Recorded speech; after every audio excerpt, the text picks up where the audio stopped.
আজ আমি কলার বড়া করব। কলার বড়ার জন্য একটু চিনি নিয়ে নিচ্ছি। আছে একটা কলা, কিন্তু আমার ক্যামেরাম্যানের কলার বড়া খাওয়ার শখ, তার জন্য করেই দিচ্ছি আমি। একটুখানি নারকেল কোড়াও দিয়ে দিলাম এর মধ্যে, অল্প দেবো নারকেল কোড়াটা, আবার বেশি নারকেল পছন্দ করে না। এখানে একটা কলা এটুকু ছাড়িয়ে দিয়ে দিলাম, দিয়ে একটু মিক্সিতে ঘুরিয়ে নেব।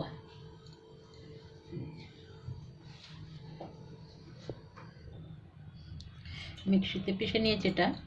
এবার আমি পাতিলে ছোট্ট ঢেলে নিলাম, নিয়ে একটু সুজি দুবের মধ্যে দিয়ে ভালো করে হাত দিয়ে মেখে নেবো আমি। এখানে আমার মাখা খুব ভালো হয়েছে, একটু কালার এসেছে, এই জন্য আমি ফুড কালার দিয়েছি, তাই একটু কালার এসে গেছে।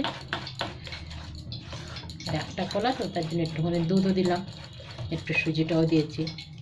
মাখাটা তো খুব ভালো হয়েছে, আধা ঘন্টা ধরে মাখলাম, সুন্দর করে মেখে রেখে দিয়েছিলাম। এবার তেল গরম হচ্ছে, এবার আমি তেলের মধ্যে দিয়ে দেবো 1 চামচ করে।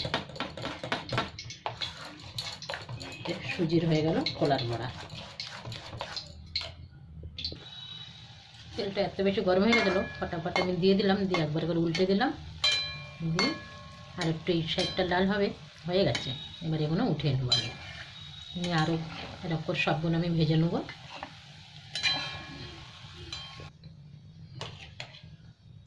এবার আমি 1 চামচ করে সব দিয়ে দিলাম।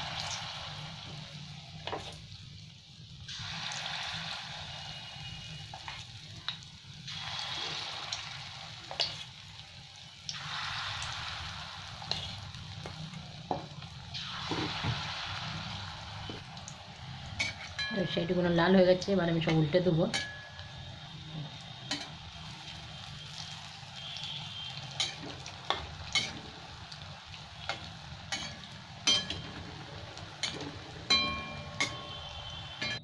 একটা কলা দিয়ে বানিয়েছি, ভাবতেই পারিনি যে একটা কলা দিয়ে এতগুলোই হবে আমার কলার বড়া।